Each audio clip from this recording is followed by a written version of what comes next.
Muy bien, entonces nuevamente les agradezco por estar acá en esta clase. Vamos a empezar a hacer una recapitulación de las ecuaciones de Maxwell. Nosotros habíamos visto las ecuaciones de Maxwell en una forma que la llamamos la forma integral. Y esa forma, pues entonces nos va a permitir expresar las ecuaciones de cierta manera en el que entender qué es lo que está ocurriendo con el fenómeno electromagnético, pues es bastante directo por la manera como lo estamos viendo. Lo que vamos a hacer primero en la clase es, y vamos a ver hasta dónde logramos llegar, es mirar cómo esas ecuaciones en la forma integral las podemos convertir en otra forma que se llama la forma diferencial. Entonces empecemos nuevamente con las ecuaciones de Maxwell, ¿sí? Sabemos entonces que la primera ecuación de Maxwell con la que nos encontramos fue la ley de Gauss. La forma como conocimos esa ley de Gauss, pues básicamente era hablar del flujo eléctrico, y el flujo eléctrico lo definimos como esa integral, como una integral cerrada sobre una superficie de el producto punto entre el campo eléctrico y el diferencial de área. Y quedamos entonces que ese flujo eléctrico no era otra cosa que la sumatoria de toda la carga que estaba encerrada dentro de esa superficie, dentro de ese volumen por el cual estamos considerando el flujo, sobre kappa epsilon cero. Sabemos que epsilon cero es la permitividad en el vacío, y esta constante kappa es la que nos representa la constante dieléctrica. Cuando vimos esta ecuación por primera vez, la vimos sin el kappa, o sea, asumiendo que estábamos en una región donde kappa era igual a 1. Esa era nuestra primera ecuación de Maxwell. La segunda ecuación de Maxwell ya nos empezó a aparecer cuando empezamos a ver el magnetismo. Y entonces allí nos aparece una ley de Gauss, o una versión de la ley de Gauss para el magnetismo. Listo.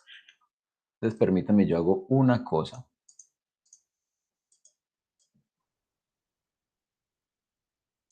Me voy a cambiar por aquí.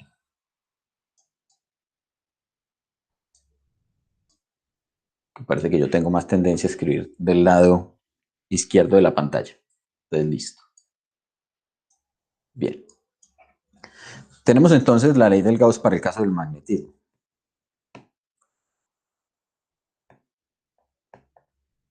Y esa ley de Gauss nos decía que el flujo magnético, en este caso lo reconoceremos con el subíndice B, lo que nos está indicando es sobre una superficie cerrada el producto punto entre el campo magnético y el diferencial de área. Y a lo que llegamos, o a lo que encontrábamos con esa segunda forma de ley de Gauss, era que ese flujo era cero. Y eso lo que nos decía era que esencialmente no podían existir monopolos magnéticos, ¿cierto? A diferencia del caso de la ley de Gauss para el campo eléctrico. Entonces, para el campo eléctrico, donde nosotros sí podíamos tener una, una fuente única de campo eléctrico, por ejemplo, una carga positiva, y decíamos, esa carga positiva, su campo eléctrico apunta en todas las direcciones de manera esférica, y entonces allí podemos definir la superficie encerrada, o la superficie que me encierra esa carga, y entonces decimos, allí hay un flujo que sí es, o que sí tiene un valor diferente de cero. Para el caso del campo magnético, no teníamos esa posibilidad, porque realmente como no tenemos fuentes de campo magnético monopolares, sino que siempre nos vamos a encontrar esos componentes combinadas que son los imanes, por ejemplo, que serían fuentes de campo magnético estacionarios. Si nosotros encerramos eso dentro de una superficie, y trazamos las líneas de campo, del campo magnético, entonces nos encontramos con que esa línea de campo magnético pues sale del polo norte, pero vuelve y entra por el polo sur, ¿cierto? Entonces, y ocurre para todo punto. Incluso si yo tratara de aislar únicamente el extremo, no, digamos uno de los polos, digo, voy a tomar solamente mi región, tratando de encerrar únicamente este polo, nos vamos a dar cuenta también que exactamente lo mismo va a ocurrir, ¿cierto? Vamos a tener la situación en la cual el flujo magnético o las líneas del campo magnético salen por aquí, pero como ellas se tienen que cerrar y se cierran dentro del cuerpo del imán, pues entonces en esta situación vamos a tener que también el flujo neto sobre la superficie pues va a ser cero. Llegamos a la tercera ecuación de Maxwell, que es la que llamábamos la ley de Ampère-Maxwell. Esa fue la que vimos primero. O primero vimos solamente la ley de Ampère, pero Maxwell le hizo una corrección para tener en cuenta el efecto de lo que ocurría, por ejemplo, en la situación en la que se tenía un campo eléctrico que era variable en el tiempo.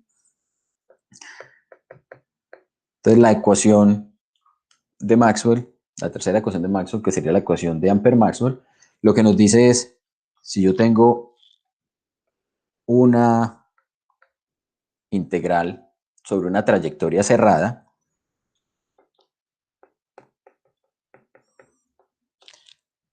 y sobre esa trayectoria cerrada lo que estoy evaluando es el producto punto entre el campo magnético y el vector trayectoria o el vector que me describe el recorrido que estoy realizando sobre la trayectoria. Y cierro ese recorrido, eso va a ser igual a mu sub 0 que multiplica a la corriente que está penetrando. ¿Penetrando quién? Penetrando una cierta superficie, ¿cierto? Porque esta trayectoria cerrada está encerrando una superficie. Y entonces, pero entonces allí es donde viene la segunda parte de la ecuación de Ampère-Maxwell, y es que a esto le debemos sumar el término que tiene que ver con ese campo eléctrico variable. Y entonces allí era donde aparecía unos términos que eran kappa epsilon 0 para ajustar dimensionalmente el problema, y vamos a tener una variación temporal del campo eléctrico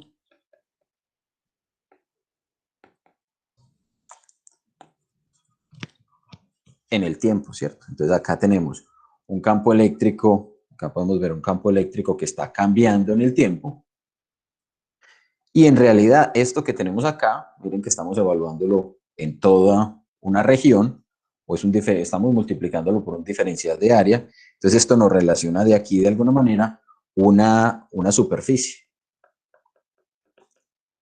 Y esa superficie tiene la característica de que es una superficie abierta. ¿Cuál es el enlace entre estos dos términos, el término de la izquierda y el término de la derecha en este caso? Pues esencialmente que esta trayectoria cerrada que tenemos acá no es otra que la frontera de la superficie abierta que tenemos en el otro lado, ¿cierto? Esta es la frontera. Entonces la trayectoria es la frontera de la superficie abierta. Y sabíamos que por facilidad o por simplicidad uno tomaba generalmente superficies planas encerradas por la trayectoria, ¿cierto? Que era lo que decíamos, podemos tener acá una trayectoria y esa trayectoria yo la puedo recorrer en este sentido, y la superficie que esa trayectoria encierra, pues sí, esta superficie que está aquí, esta superficie plana. Pero vimos también que funciona de la misma manera si yo, por ejemplo, tengo esta trayectoria, pero la superficie es como de este tipo, es como una especie de bolsa, ¿sí? Donde la trayectoria de interés, pues entonces sería esta que estamos recorriendo aquí. Vámonos con un lápiz un poquito más delgadito. este que uno está recorriendo por aquí. Listo. Llegamos a la cuarta ecuación. La cuarta ecuación es la ley de Faraday.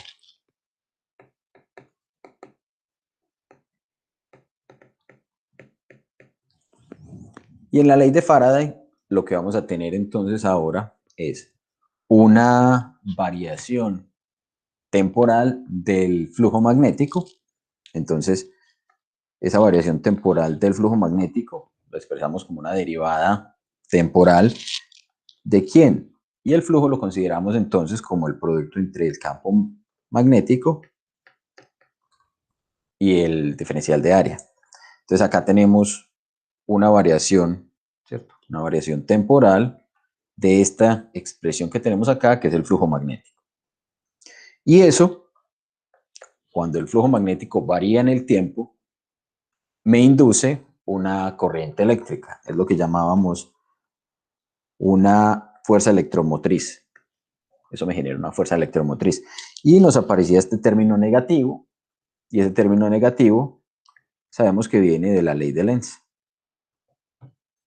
Entonces, la ley de Lenz es la que nos define que ese término negativo va a aparecer allí en esta ecuación. ¿Cómo podemos expresar esa fuerza electromotriz? La podemos expresar en términos del campo eléctrico o de la corriente o de la diferencia de potencial más bien que se va a generar. Y esa diferencia de potencial la podemos expresar en términos del campo eléctrico en producto punto con el diferencial de desplazamiento. Acá nuevamente, miren que tengo una superficie de línea en una trayectoria cerrada. Aquí también es una trayectoria cerrada. Y acá voy a tener una superficie abierta. Entonces, nuevamente, estos dos términos de acá, el término de la derecha y el término de la izquierda, van a estar relacionados entre sí porque el término o la trayectoria es la frontera de la superficie. ¿Listo?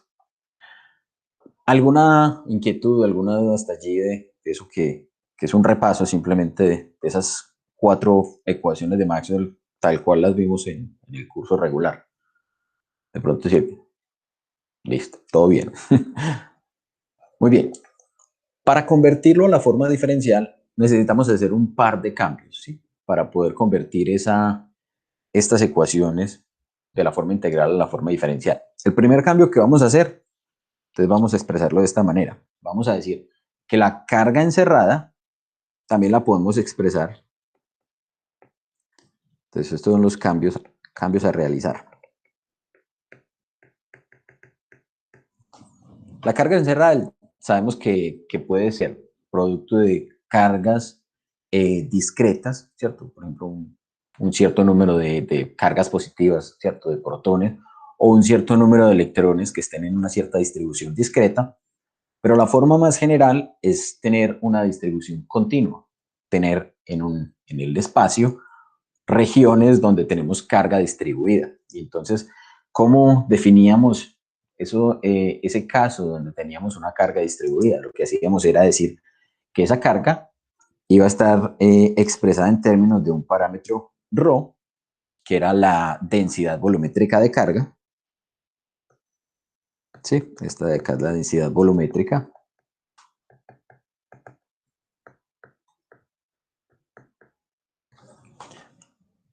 Que nos indica entonces cuántos coulomb por metro cúbico vamos a tener en el espacio. Y para conocer cuánto es la carga total, lo que hacíamos era integrar en todo el espacio esa densidad volumétrica de carga, o al menos en el espacio o en el volumen de interés. Entonces, el primer cambio que vamos a realizar, cuando nos encontremos la carga encerrada, la vamos a cambiar por esta integral, la integral en términos del volumen. Y de un modo similar, también vamos a hacer un cambio para que la ecuación de Ampère-Maxwell nos quede ya no en términos de la corriente que está penetrando. Entonces, la corriente que está penetrando ya no la vamos a describir en términos de la corriente como tal, ¿cierto? En amperes o en amperios, sino que lo vamos a definir en términos del vector densidad de corriente. Entonces esa corriente la vamos a definir como este vector densidad de corriente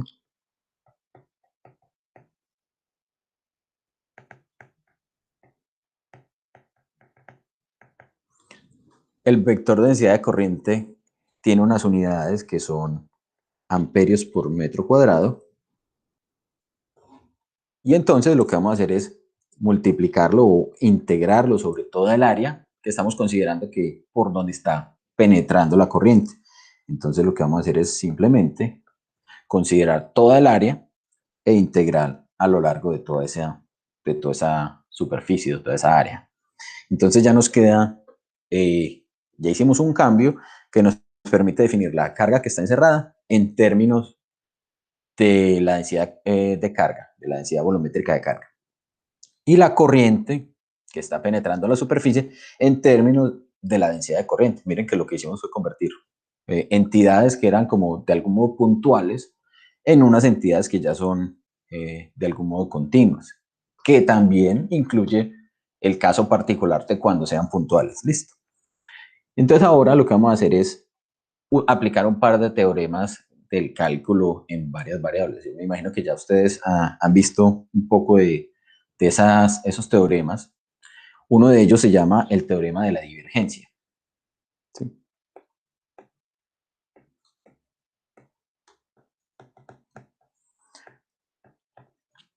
Entonces el teorema de la divergencia lo que nos dice es, si yo tengo un campo vectorial F, ¿sí? Podemos expresar ese campo vectorial en términos de una entidad que se llama la divergencia.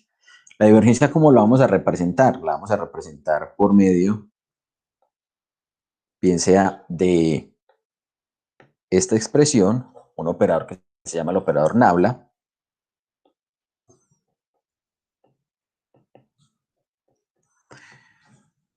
o también en algunos textos vamos a encontrarlo de esta manera, simplemente div como divergencia del campo vectorial F. Entonces esto es un campo vectorial.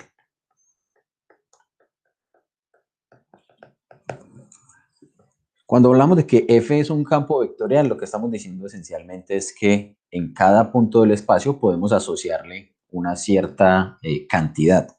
¿Cómo así? Nosotros podemos definir ese campo F como una cantidad particular en la dirección Y, más una cantidad particular en la dirección J, más una cantidad R, por ejemplo, en la dirección K, donde I, J y K serían los vectores unitarios en las coordenadas cartesianas. Hay que hacer unas modificaciones ligeras si lo que estamos trabajando son coordenadas cilíndricas o coordenadas esféricas, pero esencialmente pues para dar generalidad podemos trabajar simplemente con estas coordenadas cartesianas. Y entonces la manera como vamos a definir esa operación divergencia de F es una suma. ¿Es una suma entre quién? Entre la derivada parcial con respecto a X de P más la derivada parcial con respecto a Y de Q más la derivada parcial con respecto a Z de R.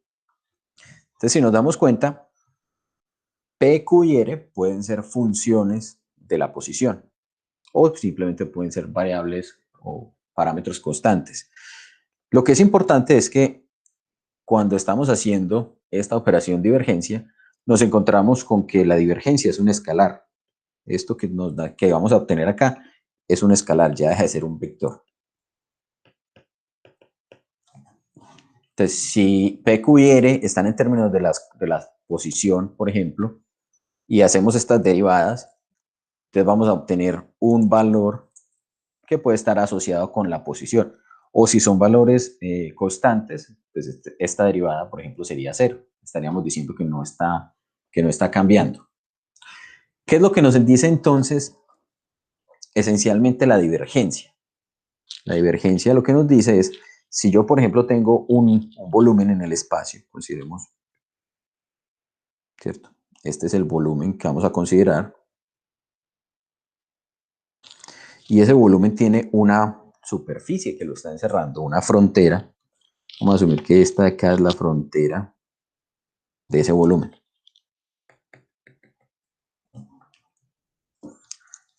Cuando tenemos un campo vectorial, ese campo vectorial entonces puede estar apuntando, ¿cierto?, en cualquier dirección. Entonces, yo de alguna manera puedo relacionar el flujo a través de esa superficie. Entonces, el flujo a través de la superficie frontera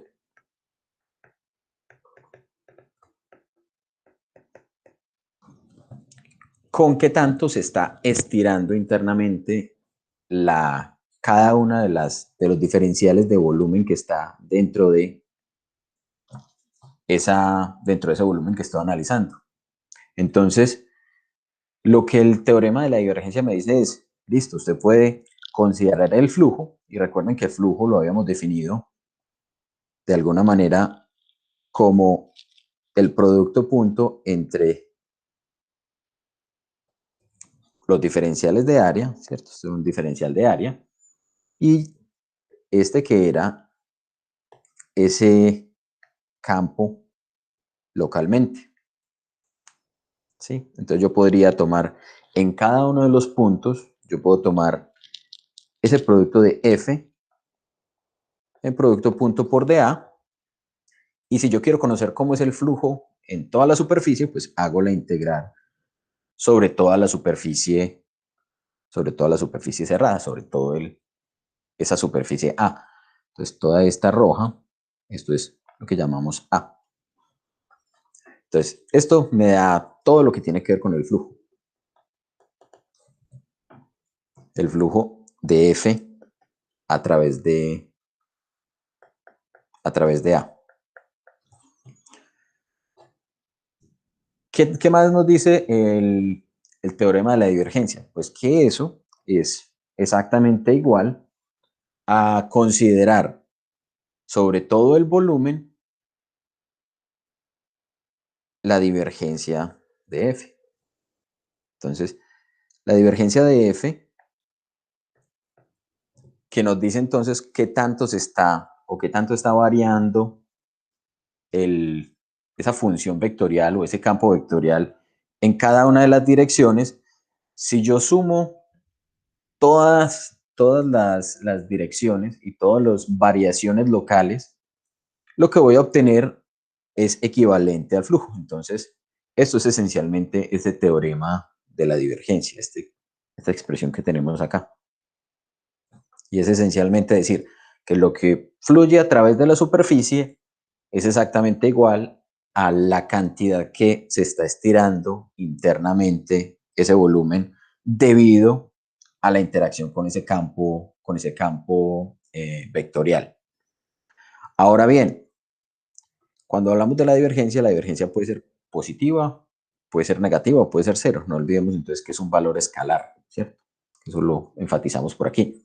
Entonces, si es positiva, es como si estuviéramos saliendo o estuviéramos sacando una cantidad vectorial, ¿cierto?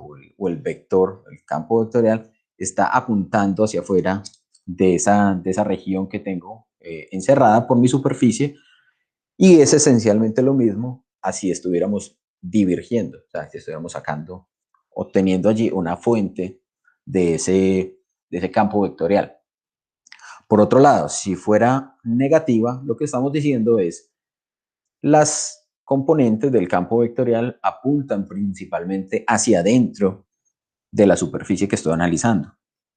Y si es cero, pues entonces el flujo neto, o lo que se está estirando, es casi que lo mismo que se está comprimiendo. Entonces, con esa manera de explicarlo, lo que podemos decir es, bueno, ¿eso cómo se relaciona entonces con el campo eléctrico? Pues miren que esencialmente esto que tenemos acá, este primer término que tenemos acá al lado izquierdo, esencialmente es el mismo término si lo reemplazamos en términos del campo eléctrico con la primera ecuación de Maxwell, con la ley de Gauss. Miremos entonces cómo la ley de Gauss se puede expresar en términos de esto. Miren que esto es esencialmente ese flujo eléctrico. Entonces, el flujo eléctrico es el producto punto entre el campo eléctrico y el diferencial de área. Pero entonces, ¿esto qué nos está diciendo? Pues esencialmente que yo puedo expresar el flujo eléctrico en términos ¿de quién? En términos de esa integral volumétrica, ¿cierto? También puedo convertir básicamente esto, que habíamos dicho es la carga encerrada sobre kappa epsilon 0, lo puedo convertir en términos de quién? Lo puedo convertir en términos de la divergencia de ese mismo campo vectorial. Miren que es este campo vectorial que tengo acá, es este mismo campo vectorial que tengo acá. Entonces, la manera de convertirlo, pues entonces es simplemente decir, aplicando el teorema de la divergencia, yo puedo decir que este campo eléctrico, pues ese flujo eléctrico se me convierte en la divergencia del campo eléctrico en el volumen. Y esto es igual a la carga encerrada sobre kappa epsilon 0. También habíamos dicho entonces que ahí íbamos a hacer unos cambios, y era que la carga encerrada la íbamos a expresar en términos de la densidad volumétrica de carga. Entonces, miren lo que hicimos cuando hicimos ese cambio. Esencialmente lo que dijimos es, este 1 sobre epsilon 0 lo podemos dejar aquí afuera, y si miramos la expresión que habíamos planteado por acá para la carga encerrada, miren que no es otra cosa que la integral volumétrica de la densidad volumétrica de carga, ¿cierto?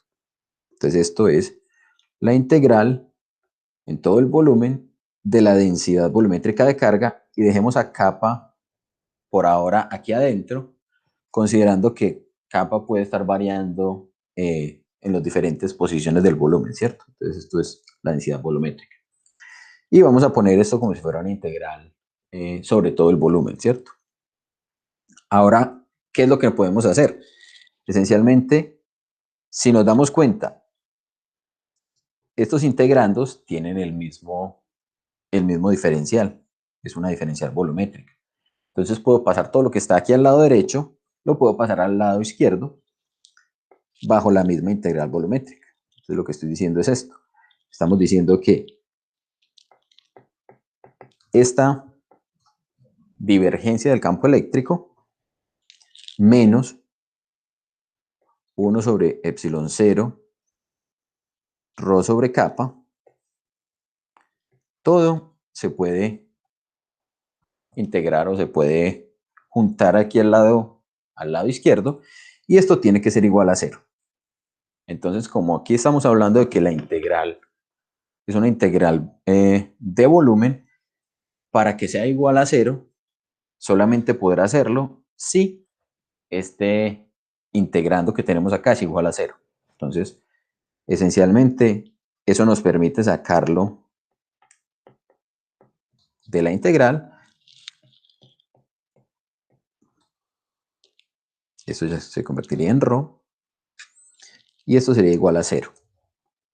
Y llegamos a esta expresión.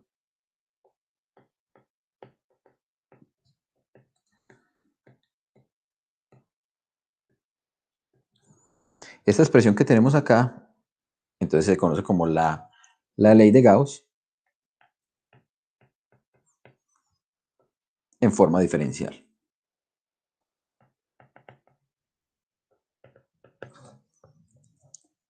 ¿Qué es lo que estamos diciendo entonces? Que la divergencia del campo eléctrico dependerá de quién? De la densidad volumétrica de carga, de epsilon 0 y de kappa. No hemos cambiado esencialmente el sentido físico de lo que teníamos, solo que ahora lo estamos expresando en términos de un parámetro que es la divergencia. Es que tanto se estira o que tanto está saliendo o entrando el campo eléctrico, en este caso, en la región de interés. Si, por ejemplo, no tuviéramos cargas que sería el caso, por ejemplo, del vacío. Entonces, si no hay cargas, eso sería el vacío. Esa expresión se convierte simplemente en que la divergencia es cero. No hay divergencia del campo eléctrico. Bien. Miren que de una manera bastante similar podemos expresar la ley de Gauss para el caso magnético. Entonces miren que la ley de Gauss para el caso magnético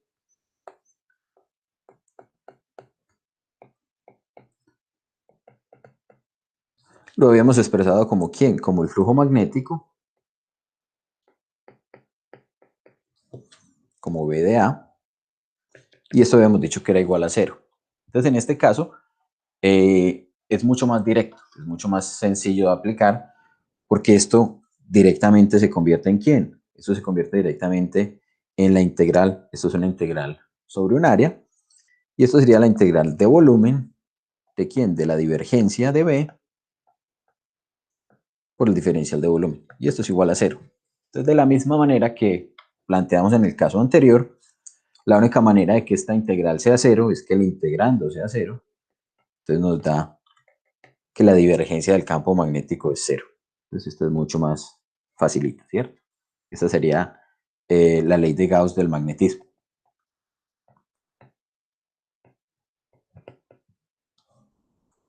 En forma diferencial.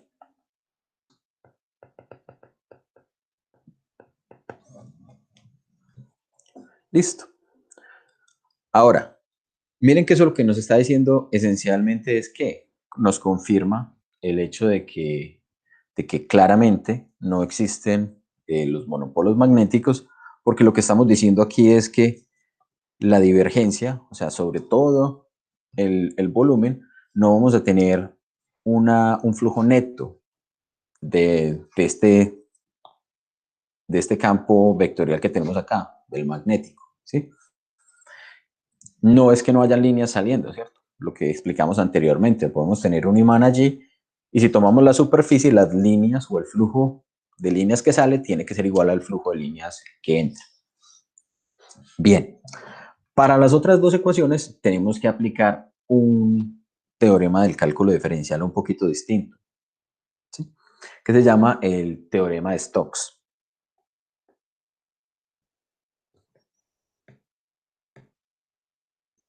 Y el teorema de Stokes habla de otra operación vectorial que se llama el rotacional. El rotacional se expresa de esta manera. ¿Sí? También es el operador nabla, solo que en producto cruz con el campo vectorial de interés.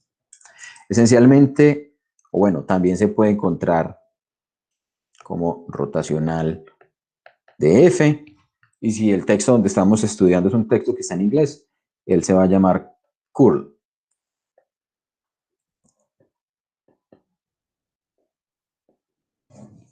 Sí, el rotacional también, ¿cierto? Así se conoce. Entonces, bueno, esencialmente, ¿qué es el rotacional? El rotacional ya es un vector. Miren que este producto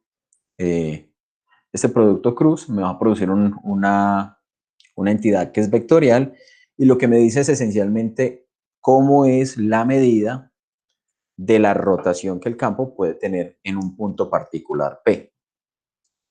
¿Cómo así? Eso que estamos diciendo, ¿cómo lo podemos interpretar? Esencialmente volvamos a la expresión que teníamos por acá para el campo vectorial, ¿cierto? Teníamos esto que era P, Q y R en cada una de las direcciones, ¿cierto? Ese es nuestro campo vectorial cuyas componentes son P, Q y R. Cuando queremos hacer el rotacional recuerden que lo podemos expresar en términos de ¿quién? Lo podemos expresar en términos de un determinante IJK. Vamos a expresar esto aquí más bonito. IJK derivada con respecto a X, derivada con respecto a Y, Deriva parcial con respecto a z, todas estas derivadas, ¿cierto? Derivadas parciales, y acá las componentes p, q y r. Entonces, cuando yo resuelvo ese determinante, recuerden que una de las maneras de resolverlo es entonces decir, tomo la primera columna y la primera fila y aplico el determinante como la resta entre la derivada parcial, en este caso de y, con esta componente de acá, con r, menos la derivada con respecto a z, en este caso de la componente q, y eso en la dirección de esta vector unitario y, menos, ahora en la dirección del vector unitario j. Entonces vamos a quitar estas dos, y lo que hacemos es entonces tomar esta y aplicamos la misma notación, ¿cierto? La derivada parcial de x con respecto a r menos la derivada parcial con respecto a z de p, eso en la dirección j, y más, vamos a la última, y la última era, en este caso, este con este, y entonces lo que tenemos ahora es la derivada parcial de q con respecto a x menos la derivada parcial de p con respecto a y esto en la dirección de k. Listo. Entonces ahí nos quedaban las tres. Esto es lo que equivale al rotacional, eh, de f. ¿Qué es lo que o cómo podemos interpretar ese rotacional y esa ley o ese teorema de Stokes? ¿Cómo lo podemos entender? Esencialmente, el teorema de Stokes lo que nos dice es que la integral, una integral de línea cerrada, esto es una trayectoria cerrada,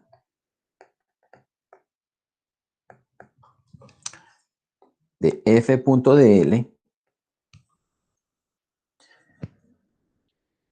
es equivalente a una integral sobre una superficie abierta.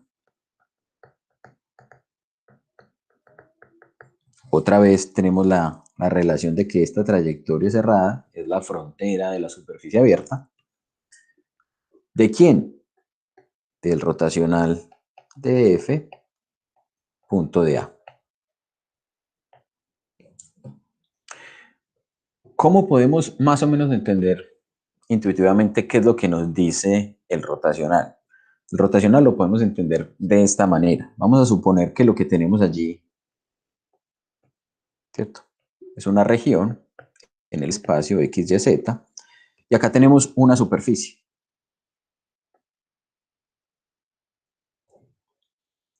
Vamos a dibujar esa superficie un poquito más bonita que me quedó. Eso, algo así. Y vamos a considerar, por ejemplo, un campo vectorial que en este caso está únicamente apuntando en la dirección de y positiva.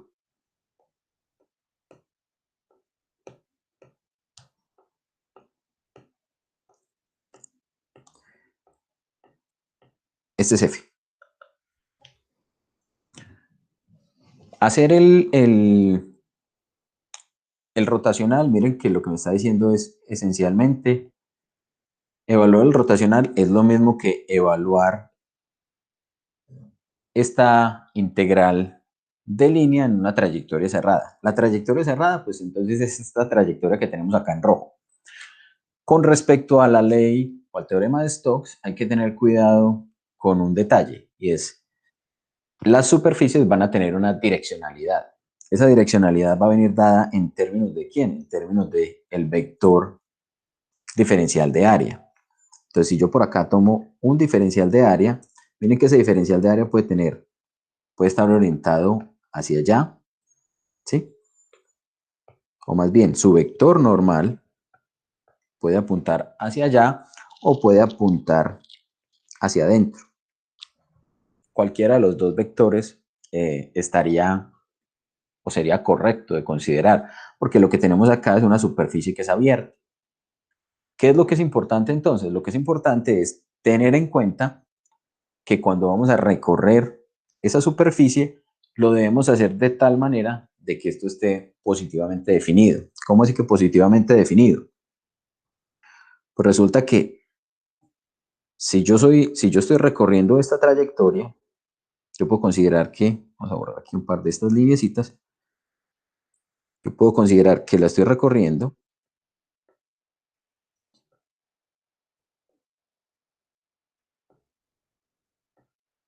¿sí? Si estoy caminándola en esta dirección, es decir, en el sentido antihorario con respecto a ese vector normal. Entonces, en este caso vamos a considerar nuestro vector positivo, nuestro vector normal positivo, si lo que tengo es la mano izquierda, mi mano izquierda,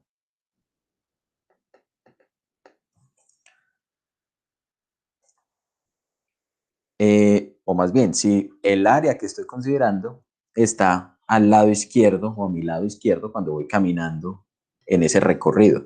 Entonces, miren que esencialmente, si en la cabeza del muñequito estuviera un vector, mi vector normal y el vector normal de la superficie van a apuntar en el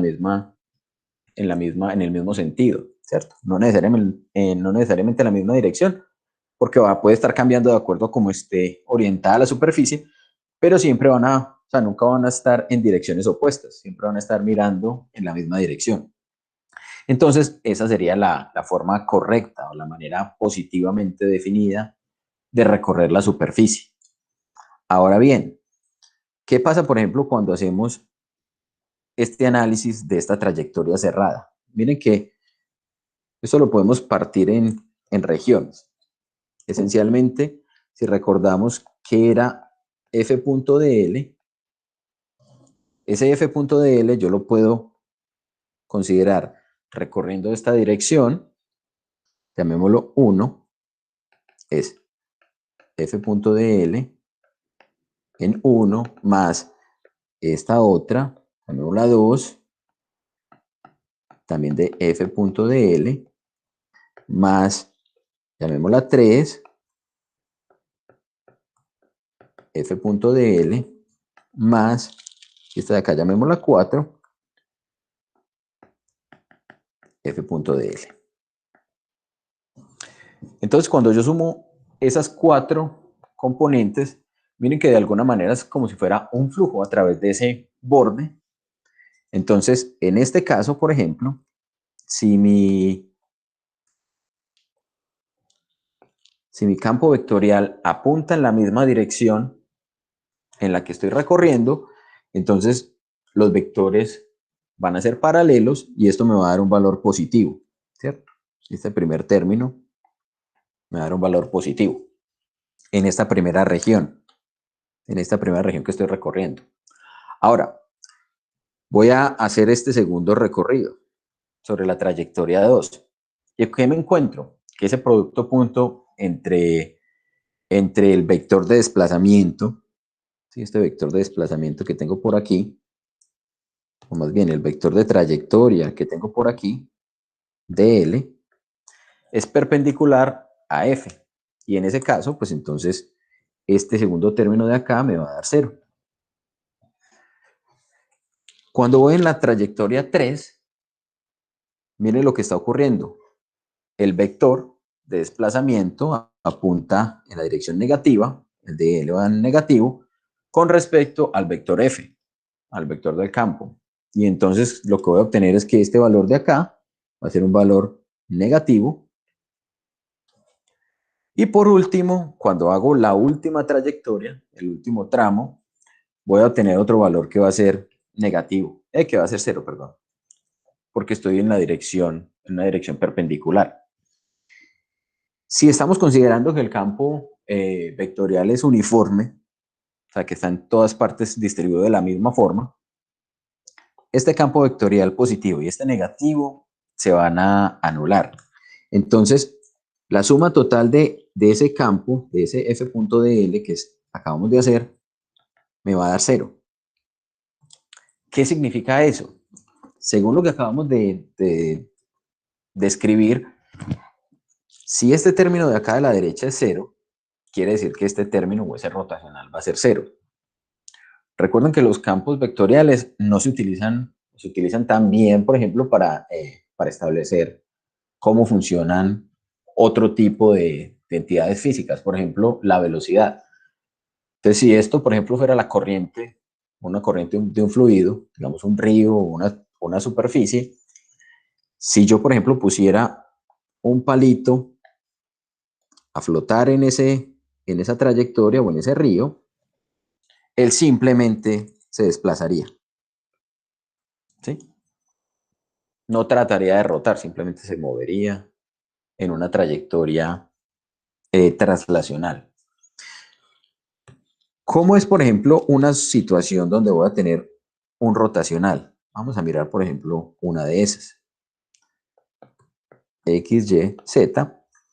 Hagamos la misma trayectoria, la misma superficie de análisis, pero ahora vamos a cambiar ese campo vectorial un poquito. Vamos a ponerlo así.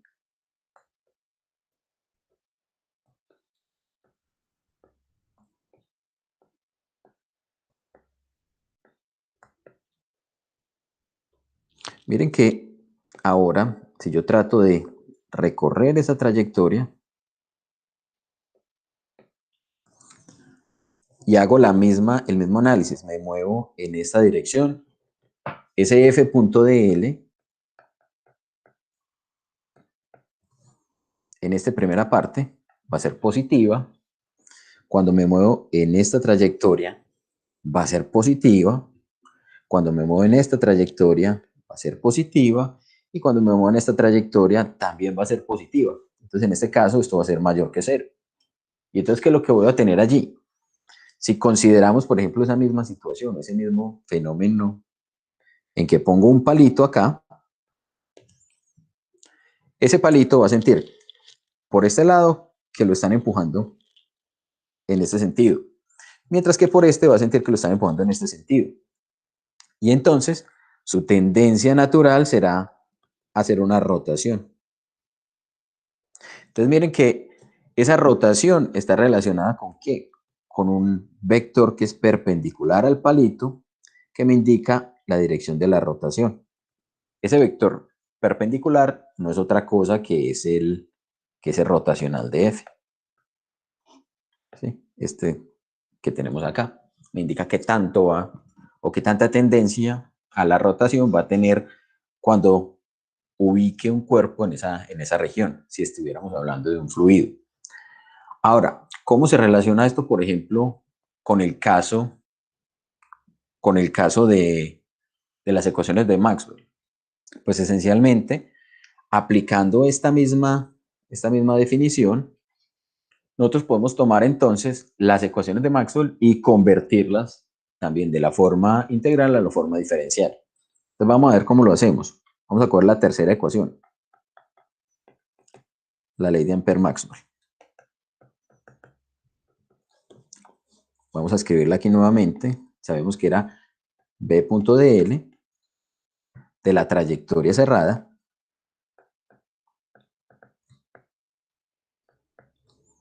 y esto era igual a ¿quién? A mu sub 0 por la corriente que penetra más mu sub 0 por epsilon 0 por kappa por la variación temporal ¿de quién? Del campo eléctrico o del flujo eléctrico en una cierta superficie abierta. Y entonces, ¿qué es lo que podemos expresar aquí? Pues esencialmente, si aplicamos ese teorema de Stokes, este término que tenemos acá de B.dl se nos va a convertir en ¿quién? Se nos va a convertir en el rotacional del campo magnético, punto dA, y esto va a ser igual a ¿quién? A mu sub 0. Recuerden que la corriente que penetra la habíamos descrito en términos del vector densidad de corriente. Entonces, la densidad de corriente, punto dA, más mu sub 0, epsilon 0, kappa, Y esta derivada que es una derivada total, la vamos a meter dentro de la integral. Cuando entra dentro de la integral se me convierte en una derivada parcial. Derivada parcial con respecto al tiempo del campo eléctrico, punto de A.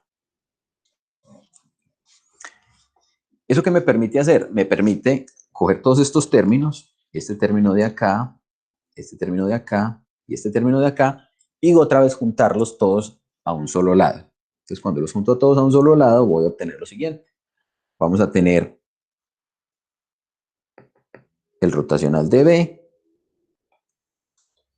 menos mu sub 0, que me multiplica a quién? A J, o a mi vector densidad de corriente, más epsilon 0 kappa, la derivada parcial del campo eléctrico con respecto al tiempo. Y todo esto en producto punto por el diferencial de área.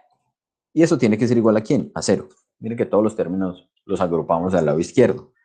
Otra vez la misma o el mismo análisis que se había hecho anteriormente para que este integrando sea 0 o para que esta integral sea 0, el integrando tiene que ser 0.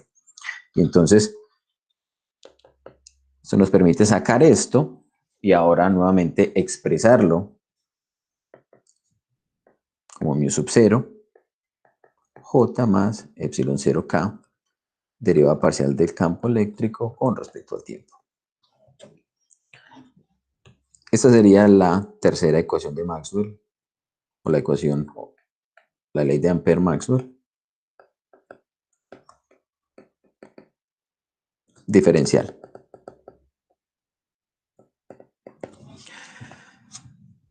¿Qué es lo que nos está diciendo esencialmente? Pues que campos eléctricos que estén variando en el tiempo, ¿sí? Como el que tenemos acá, un campo eléctrico variable en el tiempo, o una corriente, me van a producir campos magnéticos que están rotando. Si recordamos, cuando vimos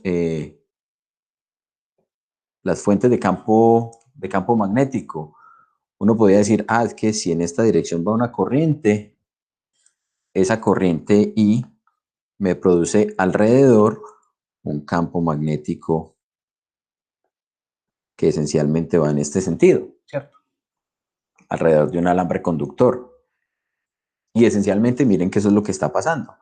Miren que si consideramos solamente este término de acá, este J con mu sub 0, eso sería la corriente, y eso me produce campos magnéticos circulares, campos magnéticos que van rotando alrededor de esa configuración.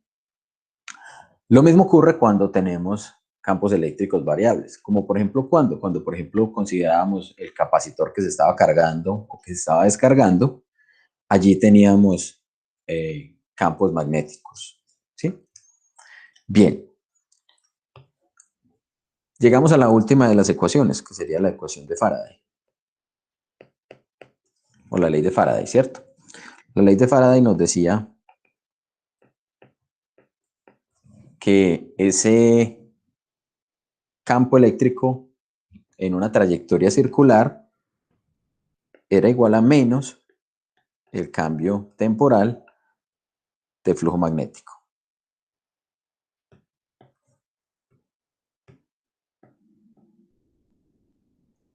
De B punto de A. ¿Sí? Acá al menos me lo llevé para el otro lado, simplemente por comodidad, para dejar este término de la ecuación o de la integral de línea solito. Y entonces, si aplicamos el teorema de Stokes, pues entonces esto se me convierte en ¿quién? En el rotacional del campo eléctrico, punto de A. Y a este otro lado vamos a tener ¿a quién? A menos, vamos a entrar la integral temporal como una derivada parcial de B punto de A. Entonces acá es mucho más sencillo porque ya simplemente podemos juntar los términos, ¿sí? La integral del rotacional del campo eléctrico menos, más, perdón, la variación del campo magnético en el tiempo en producto punto por dA tiene que ser igual a 0. Y ahora, otra vez, tenemos entonces que ese rotacional de campo eléctrico tendría que ser igual a menos dB de t. Y esa es la ley de Faraday.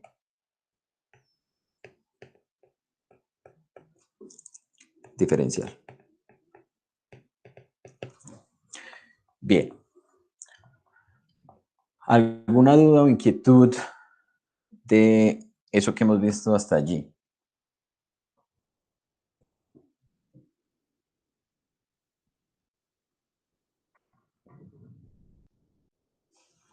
Ok, perfecto. Recuerden que la idea es que, pues, que las clases pueden ser un poquito más interactivas. Somos muy poquitos, entonces podemos interrumpir, preguntar, pero si queda de pronto alguna duda con respecto a lo que estamos viendo en la clase, ¿sí? Bien, entonces eso simplemente era para mostrarles otra forma de expresar las ecuaciones de Maxwell en una forma un poquito más avanzada, o con una forma de visualizarlas un poquito diferentes. Entonces miren que, ¿por qué se dice que a partir de las ecuaciones de Maxwell se puede predecir la existencia de las ondas electromagnéticas? Esencialmente por estas dos. Porque si yo tengo un campo magnético o un campo eléctrico que esté cambiando en el tiempo, acá por ejemplo teníamos esta situación. Aquí decíamos, el, la corriente va en una dirección y me produce un campo magnético estacionario alrededor de sí. Pero si teníamos la situación en la cual nosotros teníamos, digamos, la corriente fluyendo, pero esa corriente era una corriente alterna, sabemos que lo que hacía la corriente alterna era esencialmente modificar su dirección, la dirección en la que los portadores de carga están desplazándose. Entonces, ¿eso qué es lo que genera?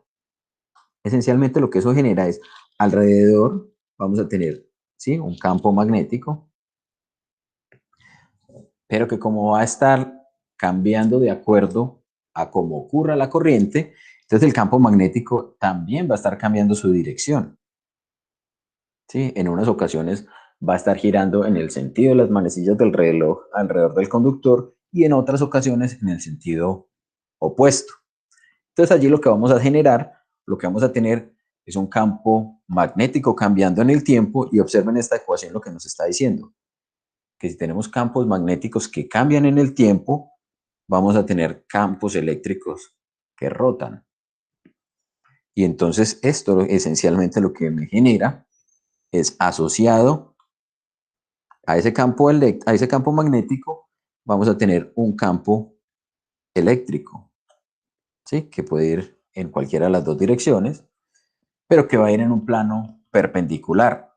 ¿Por qué? Porque esencialmente el vector de rotación es un vector que ocurre perpendicularmente. Entonces, si esto ocurría, digamos, vamos a ponerle unas coordenadas X, Y, Z. Si este campo magnético está ocurriendo en XY, este campo eléctrico va a ocurrir en un plano perpendicular que va a contener una componente Z, por ejemplo. ¿Sí? Eso sería un campo eléctrico. Y entonces, ¿a qué llegamos? A que esencialmente vamos a tener un campo magnético, un campo eléctrico que está cambiando en el tiempo. Y ese campo eléctrico que está cambiando en el tiempo me produce campos magnéticos que rotan. Y entonces, pegado de este, esencialmente vamos a tener otro campo magnético que va en este sentido. Pero nos apareció ese, entonces eso nos genera un campo eléctrico que va en este sentido. ¿Sí? Y nos apareció ese. Ah, bueno, entonces nos tiene que aparecer este otro campo magnético. Y así hasta que la energía se disipe completamente. Si estamos en el vacío, no habría esa disipación energética y la energía se estaría propagando indefinidamente, ¿cierto? Entonces, esto que tenemos acá no es otra cosa que las ondas electromagnéticas. En una versión muy simplificada, pero donde tenemos campos eléctricos y campos magnéticos que se están propagando, que se están generando uno al otro. O sea, la existencia de ese campo eléctrico variable en el tiempo genera un campo magnético variable y así sucesivamente. Ese campo magnético genera un campo eléctrico y el campo eléctrico uno magnético. Y así se va generando como esos peldaños para poderse propagar sin la necesidad de que exista un medio, ¿sí? Y esa es la diferencia fundamental con las ondas electromagnéticas, a diferencia de las ondas mecánicas, ¿cierto? Sabemos que en el caso de las ondas mecánicas, como el sonido o como las ondas en una cuerda o en un resorte, necesitamos un medio mecánico que esté oscilando. En el caso de las ondas electromagnéticas, no es necesario. Listo. Bien. Dejando de lado esto de las ondas electromagnéticas, quiero que conversemos un poquito acerca de los generadores eléctricos. Si ustedes se acuerdan, habíamos hecho por allá en una de las clases una situación o un análisis de una espira y decíamos que esa espira, si yo esa espira la meto en un campo magnético, ¿sí? Es un campo magnético y genero mecánicamente una rotación. Vamos a hacer esta rotación por aquí. Entonces lo que va a ocurrir es que en esa espira se me va a estar induciendo una fuerza electromotriz. ¿Por qué? Porque esencialmente sobre el área que estaba aquí en la espira, el flujo magnético está cambiando en el tiempo, ¿sí? Si yo considero el diferencial de área sobre la espira y esto está girando, entonces vamos a tener una situación donde el flujo magnético va cambiando en el tiempo y el cambio del flujo magnético en el tiempo, pues nos produce corrientes eléctricas. Lo podemos ver acá directamente, ¿sí? En esta forma diferencial. Un campo magnético que cambia en el tiempo me produce campos eléctricos. O también lo podríamos ver de esta manera, en esta otra forma integral. Si tenemos un campo o un flujo magnético más bien que cambia en el tiempo, se me produce una integral de línea. Sobre esta integral de línea se me produce un campo eléctrico que esencialmente es una fuerza electromotriz. Entonces es una fuerza electromotriz que obliga a los portadores de carga a estar desplazándose por acá. Por acá, vamos a ver si lo encuentro fácilmente. Tenía una animación donde precisamente está eso.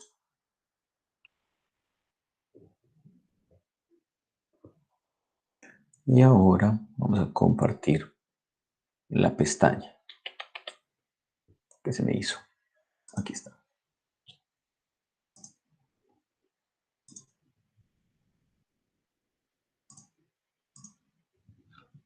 Bien. Eso que tenemos ahí entonces, miren que es una espira que está contenida en un campo magnético constante, un campo magnético uniforme. ¿Qué es lo que ocurre? Ocurre entonces que la manera de garantizar que estoy tomando los valores del voltaje, más bien de la corriente, de tal manera que considere toda la forma sinusoidal, es por medio de estos anillos. Entonces, pegado de estos anillos están los terminales que van conectados al elemento que me está midiendo la corriente. En este caso, por ejemplo, estoy midiendo el voltaje con respecto al tiempo. Entonces, el voltaje obviamente se va a hacer máximo cuando el cambio en el flujo es máximo, va a pasar por cero. Esto lo podemos ver, creo que lentamente. ¿sí? Aquí, por ejemplo, pasa por 0, empieza a maximizarse cuando el cambio sobre el flujo, sobre esta región de la espira es máximo, se hace máximo en el punto en el que el campo y la espira están orientadas en la misma dirección, y después de eso, miren que se está invirtiendo la dirección, entonces cambia el sentido del voltaje. ¿Sí? Bien, esa es una manera de visualizarlo. Ahora, ¿qué característica tiene ese voltaje? Miren que el flujo magnético sigue la misma componente o la misma forma que va a tener el voltaje, solo con una pequeña diferencia. Y es que el flujo magnético tiene una función cosenoidal, mientras que el voltaje inducido tiene una función sinusoidal. Aquí, por ejemplo, tenemos otra manera de visualizar, y es cambiando la configuración. Acá, ¿qué estamos haciendo de diferente? Acá lo que estamos haciendo es utilizando uno de estos conmutadores, y lo que hace el conmutador es esencialmente invertir la dirección de la corriente. Entonces, cuando se invierte la dirección de la corriente que se está generando, lo que esencialmente vamos a tener ya no es la parte negativa, sino que va a cambiar de sentido, y por eso acá estamos visualizando voltaje solamente en el lado positivo. O sea, está cambiando, llega a un máximo, se hace 0, pero no se hace completamente negativo. O sea, los portadores de carga no cambian de dirección completamente, simplemente se detienen y vuelven y arrancan. Esta es otra configuración de un generador eléctrico. ¿Para qué les quería mostrar esto? Pues esencialmente por lo siguiente. Sabemos que si tenemos un generador eléctrico, entonces esa señal de la corriente inducida, o del voltaje o la fuerza electromotriz inducida más bien, en el tiempo pues tiene esta forma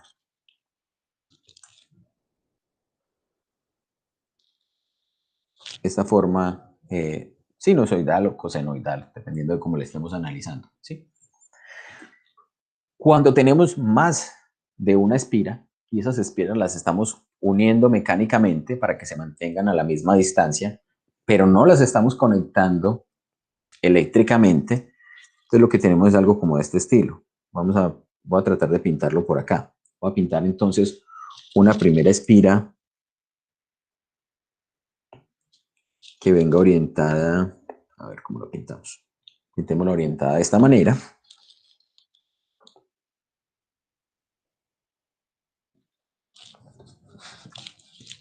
Entonces llamamos la espira 1. Aquí formando un ángulo de 120 grados o de 60, dependiendo cómo lo estamos mirando. Vamos a poner una segunda espira.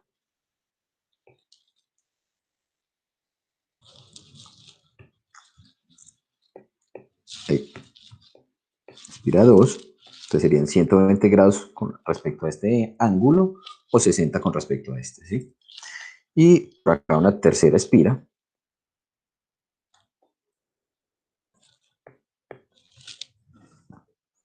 Entonces, cuando tenemos esas tres espiras y las tenemos inmersas en un campo magnético, ¿sí? Este es el campo magnético B, simplemente metémoslo así. Es posible entonces generar variaciones en el voltaje que van a estar desfasadas entre sí. ¿Cómo así que desfasados? No van a ocurrir los picos en el mismo instante, sino que van a ocurrir los picos en instantes diferentes de tiempo. Entonces, si pintamos cuánto es el voltaje, o cuánto es la fuerza electromotriz inducida más bien, con respecto al tiempo, entonces la de la primera bobina o la primera espira pues podrá ser entonces como de este tipo. ¿sí? Como están desfasadas, la segunda espira va a tener un comportamiento similar, solo que corrido. Y la tercera va a estar también corrida con respecto a la primera y la segunda.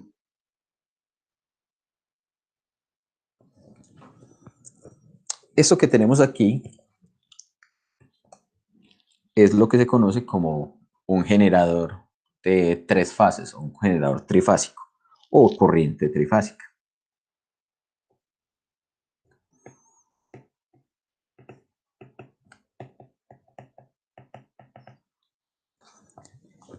Esencialmente, entonces, lo que se hace para generar una corriente trifásica es lo mismo que hacíamos para generar la corriente alterna, solo que se genera con varias bobinas simultáneamente, con varias espiras, que no están conectadas eléctricamente entre sí, solo que mecánicamente sí lo están para poder girar al mismo tiempo. ¿Qué características o qué ventajas tiene esta corriente? Pues esencialmente es posible, o más bien, no se llega a una situación donde hayan mínimos eléctricos, ¿cierto? Mínimos valores de la corriente eléctrica donde la corriente valga cero. Por acá tenía otra animación también de este mismo tipo de animaciones, permítanme la busco. Juan, ¿los ángulos entre las espiras de 120 y 60 son necesarios o por qué razón van Eh, así? Son necesarios para garantizar que la fase esté separada la misma que el mismo espaciado, eh, ¿cómo se llama eso? Eh, a ver, que los máximos siempre ocurran al mismo espaciamiento fasorial, así es que se llama. También se podrían haber hecho a otras, pues haciéndolo con más bobinas, pero entonces ya mecánicamente se convierte en un elemento mucho más difícil de manipular, ¿cierto? Con una inercia mucho más grande, porque esencialmente lo que tenés acá, esto que tenemos acá, es una cantidad de bobinas o de espiras alrededor de un núcleo en la presencia de un campo magnético, ¿cierto? Entonces, eso, digamos que de algún modo genera una inercia un poco más complicada de manejar si tienes una cantidad mucho más grande de espiras. Entonces, con tres, pues se logra un resultado eléctrico adecuado. Entonces, eso lo vamos a mirar en esta primera simulación. Ya les voy a mostrar aquí. Les comparto la pantalla. Aquí la única diferencia de este generador trifásico es que lo que se está moviendo no es las tres espiras, sino el imán. Entonces el campo magnético es el que se está moviendo. Ustedes saben que entonces otra de las formas de generar la corriente alterna es haciendo mover el campo magnético. En este caso eso es lo que tenemos acá. Miren que tenemos tres bobinas. La primera que está pintada aquí en azul, la segunda en rojo, ¿sí? Está ubicada a 120 grados con respecto a la primera, y la tercera en verde está a 120 grados más allá con respecto a la primera y la segunda. ¿Qué característica vamos a encontrar? Pues que cuando el imán esté en esta posición, ¿cierto? Si este es el polo norte y este es el polo sur, sus líneas de campo magnético van a estar saliendo. Observen que cada una de las bobinas o de las espiras que tenemos acá tienen unos núcleos. Esos núcleos están hechos de material ferromagnético con el fin de precisamente focalizar o generar que las líneas de campo magnético viajen con un valor, o sea, se trasladen a través de ella con un valor más grande para que el cambio sea más abrupto, el cambio en el flujo magnético sea más abrupto cuando el imán se desplace a la siguiente posición, ¿cierto? Entonces miren que, por ejemplo, acá, con respecto a esta posición inicial, a medida que nos vamos moviendo, si yo me voy desplazando paso a paso, entonces voy a obtener el mayor cambio posible por lo tanto la mayor corriente generada en esta primera bobina. Pero a medida que él va girando, este polo se va acercando a la bobina roja y este polo azul se va, o ese polo que sería el polo negativo, se va acercando a la bobina verde. Y entonces el resultado es entonces que mientras que en este, por ejemplo, el voltaje empieza a decrecer, en el rojo empieza a aumentar. ¿Aumenta con qué efecto? Con el efecto o con el fin de contrarrestar el campo que está incrementándose o el flujo magnético que está incrementándose por la rotación del imán. Y lo mismo pasaría con respecto a la verde. Está aumentándose, pero en la otra dirección. Entonces miren que esencialmente a medida que nos vamos moviendo, vamos a tener un comportamiento donde siempre, ¿cierto? La suma de las tres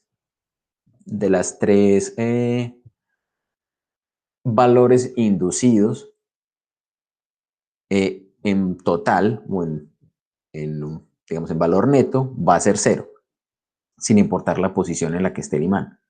Entonces dejémoslo correr completamente para que ustedes observen que él toma valores extremos, cada uno de ellos toma un valor extremo, pero los otros dos están generando o están desplazándose eh, en direcciones opuestas, ¿sí?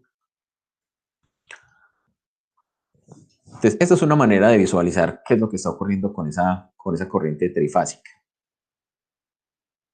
¿sí? Bien, y por acá, a ver si me funciona bien esta vez, porque estaba poniéndome problema.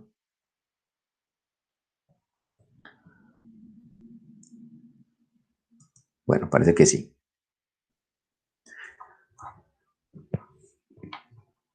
Acá tenemos lo opuesto. Acá lo que tenemos es ya no un generador, sino un motor. Entonces la manera de generar un motor es ubicar unas bobinas de tal manera que la corriente fluya generando campos magnéticos.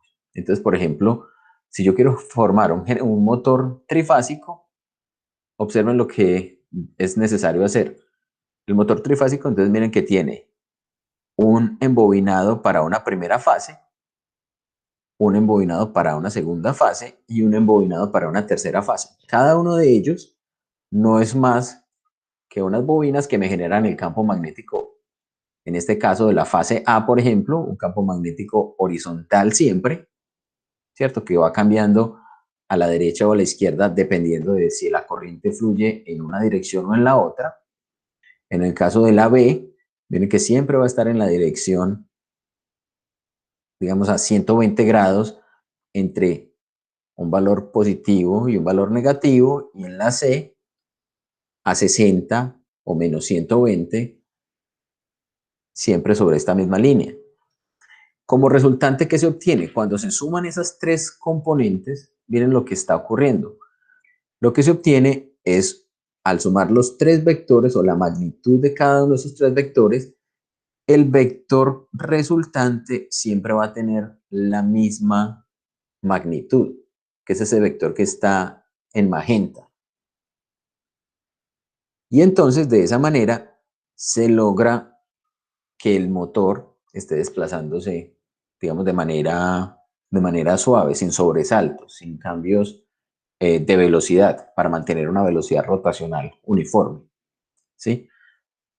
Entonces, digamos que de manera análoga a cómo ocurre en el motor, se podría pensar que también, en el caso del generador trifásico, tres bobinas ubicadas de la forma adecuada, pues pueden generar entonces la corriente que me genere, o sea, una corriente que no tenga cambios sustanciales en el tiempo, sino que permanezca constante. Listo. Bien. Entonces, ese motor que tenemos allí sería un motor que llamamos un motor síncrono. ¿Compuesto de qué? Compuesto de esencialmente corrientes alternas que van disminuyendo y aumentando en el tiempo.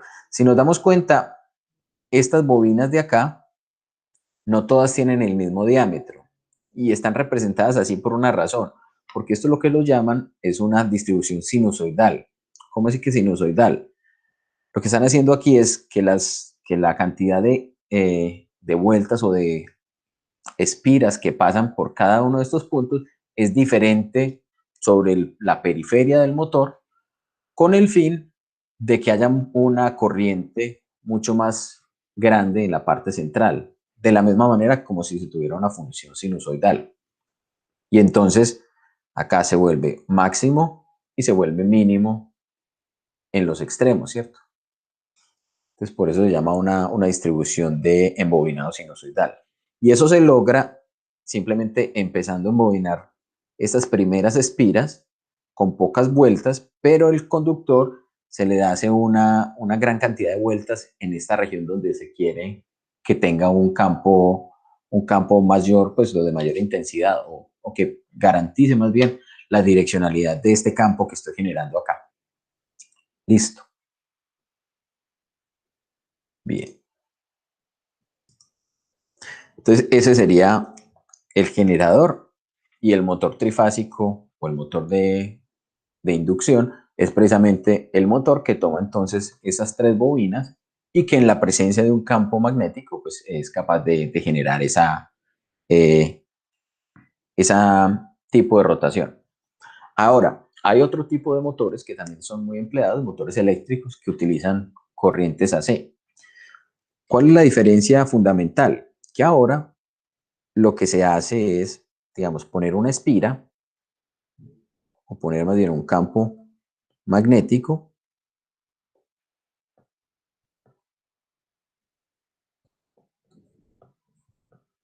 con una fuente de corriente alterna, digamos que de algún modo como el que tenemos acá. Y la parte de rotación es un material conductor, ¿cierto? El rotor de ese motor es un material conductor. ¿Qué es lo que ocurre entonces? Cuando se hace pasar una corriente alterna a través de esas bobinas, en el interior del material se generan corrientes de eddy, ¿sí? Que van a oponerse ¿a quién? Al cambio del flujo magnético que está ocurriendo en esta región, ¿cierto? Porque acá vamos a tener un campo magnético, ¿sí? Que va a estar orientado de acuerdo a la dirección en la que la corriente esté viajando. Entonces la corriente de eddy va a estar allí oponiéndose o formándome una oposición a este tipo o a este flujo magnético que ocurre. Pero entonces, ¿qué es lo que pasa? Esa corriente de eddy localmente me forma un campo magnético que se opone, ¿sí?, a este campo magnético externo, y lo que vamos a tener esencialmente son dos polos de la misma o del mismo tipo en la misma posición. Y entonces, este de acá, o todo esto está fijo en digamos, en la carcasa del instrumento, todo eso que está en negro no se puede mover, pero este otro sí es libre de rotar, ¿sí? Este sí puede desplazarse. Entonces siente una repulsión. ¿Qué ocurre un momento más adelante? Va a ocurrir que entonces el campo magnético inducido cambia de sentido. Digamos que ahora va a estar inducido en este sentido. Y la nueva corriente de eddy,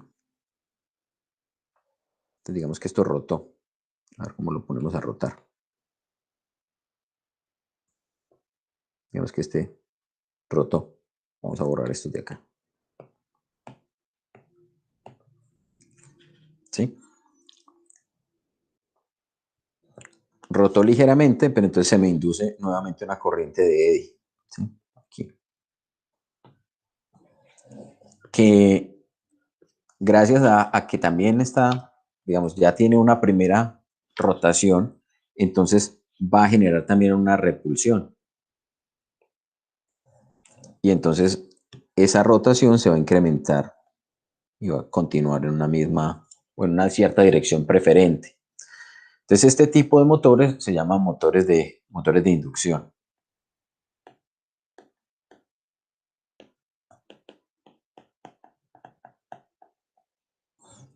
Hay muchas máquinas que utilizan motores de inducción, especialmente muchas de las máquinas que empleamos en las cocinas. Por ejemplo, las licuadoras utilizan motores de inducción, los taladros utilizan motores de inducción. Mm, ¿Qué más? Los ventiladores utilizan motores de inducción. Sí, la ventaja de los motores de inducción es que ellos no necesitan un contacto físico y entonces son menos susceptibles al desgaste. Entonces, se emplean demasiado pues, en muchos electrodomésticos. ¿Está bien? Bien. A ver, ¿qué más tengo para contarles por el día de hoy? No, ya lo otro que les quería contar ya sería como eh, de otro tema, ¿cierto? Entonces, no sé si quieren, dejamos por el día de hoy así. De pronto, si tienen comentarios, preguntas, inquietudes, si les parece, hacemos las clases un poquito más corticas para no hacerlas tan densas. ¿Qué opinan? Pues, si quiere, pues más cortito. Sí, así está bien también. Pero solo una hora y media.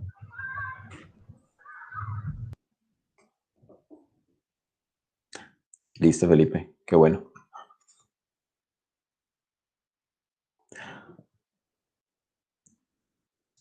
Bueno, entonces paremos la grabación.